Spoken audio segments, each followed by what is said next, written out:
that we will sit down with anyone at any time and at any place, either here at the Capitol or over at the White House, to reopen the government, to enact a bipartisan spending agreement that actually meets the needs of the American people, and to address the Republican health care crisis.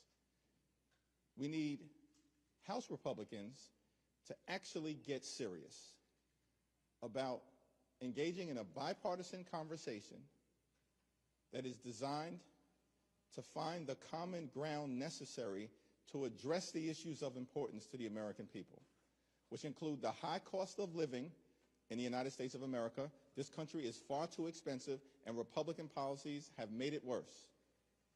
And the Republican health care crisis that is devastating people all across the country, in urban America, in rural America, in small town America, in working class America, in the heartland of America, and in black and brown communities all across the United States of America. The largest cut to Medicaid in American history because of the Republican one big ugly bill, setting in motion a $536 billion cut to Medicare if Congress doesn't act by the end of this year. Because of the Republican refusal to extend the Affordable Care Act tax credits, premiums, copays, and deductibles for tens of millions of Americans are skyrocketing all across the country in a manner that will deprive people of health insurance or lead to medical bankruptcy.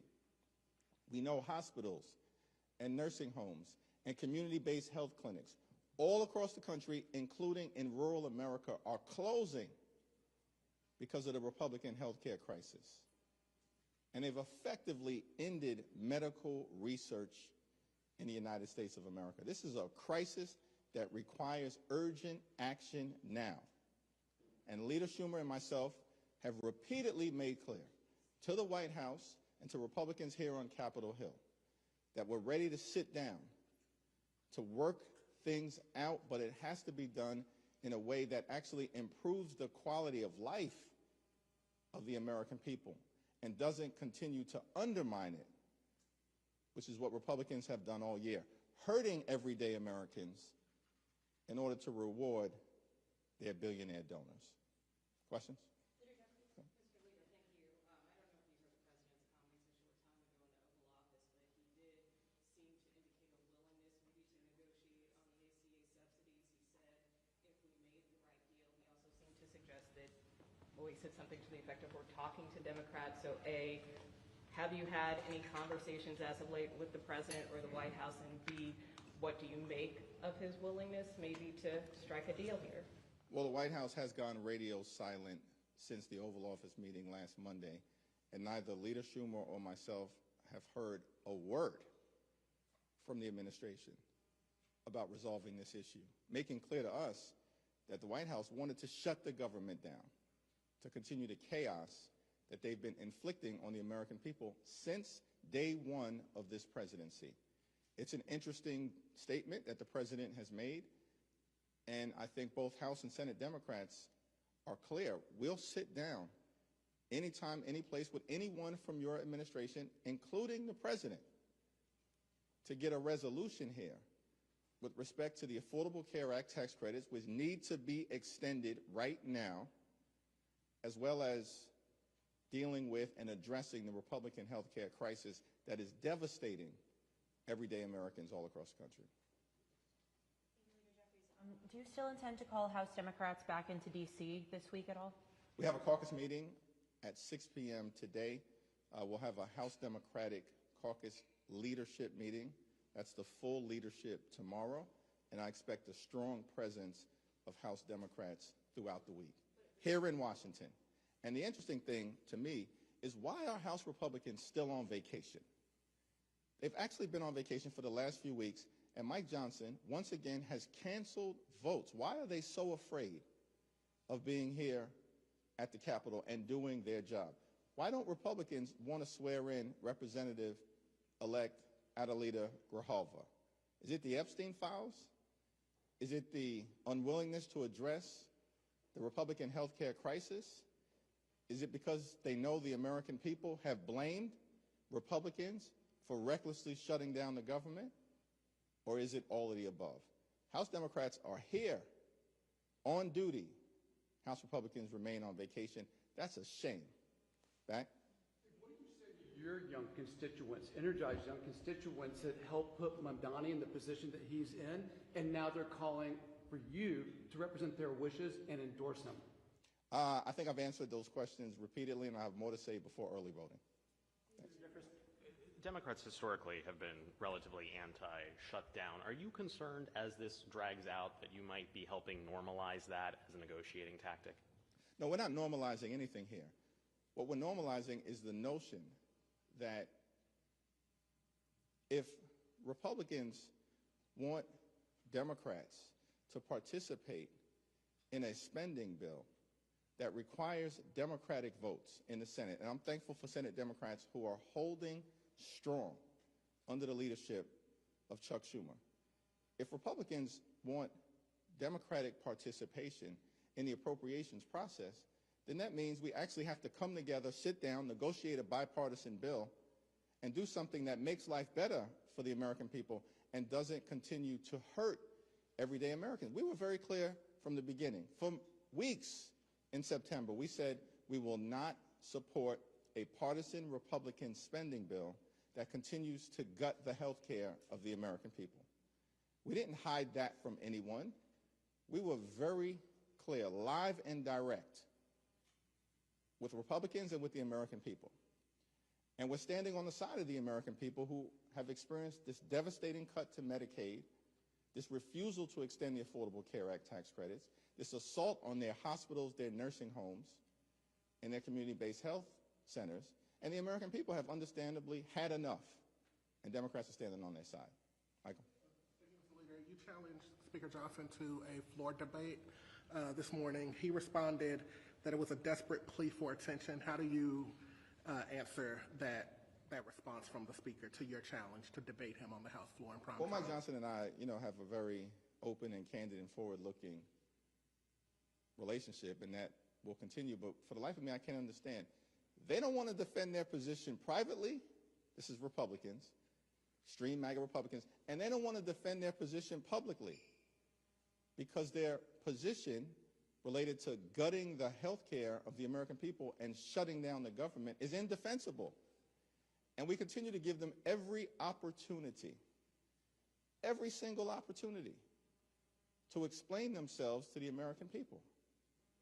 Yet Republicans are on the run. That's why they're on vacation right now. That's why votes were canceled last week by Republicans in the House, and votes have been canceled this week.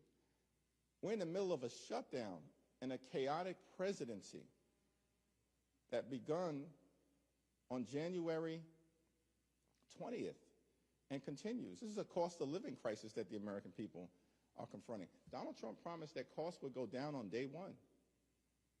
Republicans promised that costs would go down on day one. Costs haven't gone down. They've gone up. America's become far too expensive. Inflation is on the way up. Electricity bills skyrocketing through the roof. Grocery costs out of control. Housing costs getting more and more expensive. And now Republicans are setting in motion the fact that housing and health care and grocery prices and all of the day-to-day expenses that the American people experience is not going to get better, it's going to get worse. And this health care crisis is exacerbating that. Yep, back. I have to wear my heels today. Okay, I see you.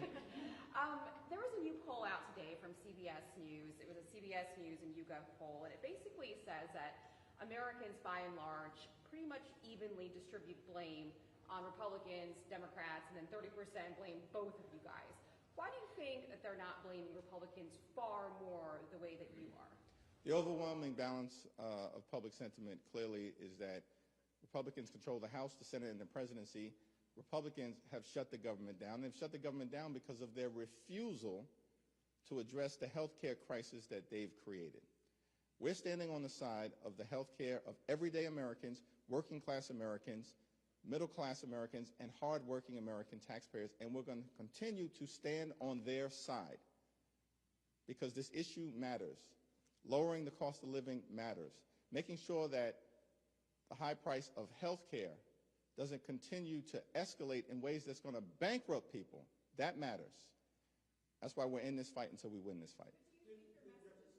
Yes. Just to clarify, it wasn't just that President Trump said he would be willing to work with Democrats. He said, I'm going to quote him, "We are speaking with the Democrats, and some very good things could happen with respect to health care." So you're saying you've had no discussions with the White House at all. Do you know of any Democrats that have spoken to President Trump at all on this issue? I do not know of any Democrats who have spoken to President Trump or members of his administration on this issue of reopening the government, enacting a bipartisan spending agreement, and addressing the Republican health care crisis. President Trump did make those statements. Leader Schumer, I believe, has put a statement out in response indicating he's had no conversations with Donald Trump or the administration. And that's certainly been the case relative to us as House Democrats. That said, we're open.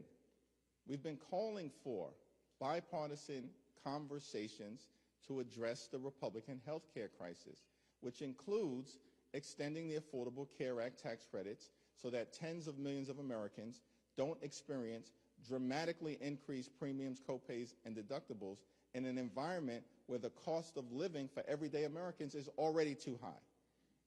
And so if President Trump is ready to have that conversation and is ready to talk about health care and is ready to talk about the Affordable Care Act tax credits and extending them, we of course look forward to sitting down and having that engagement, reopening the government, and getting the spending bill situation resolved in a manner that helps the American people. Last question. Thank you, Leader Jeffries. What do you make, though, of the president's comments today? What does that signal to you? I think it signals the fact that Democrats have been talking about health care, and health care for the last several weeks. Republicans initially claimed that Democrats were not serious. We are very serious about the issue of improving the quality of life of the American people, about canceling the cuts, lowering the costs, and saving health care. Very serious about it. And we've made that clear from the beginning. And now it appears that President Trump, the administration, even House Republicans, including Marjorie Taylor Greene, acknowledge that this isn't a fake issue, that we actually need to deal with the health care of the American people, the skyrocketing health insurance costs, the fact that Republicans have broken our health care system, including the largest cut to Medicaid in American history, and they did it so they could reward their billionaire donors with massive tax breaks. By the way, Republicans enacted permanent tax breaks for the wealthy, the well-off, and the well-connected in the United States of America. Permanent tax breaks. And now the nerve of these people to say to us that we don't have the time or inclination to address the Affordable Care Act tax credits for working class Americans and can't be bothered to extend them at all.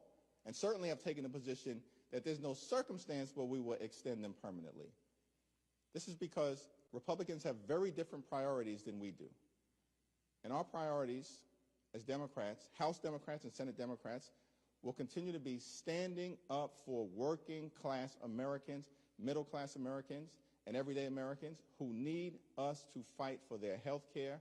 And we're in this fight until we win this fight on their behalf. Thank you all.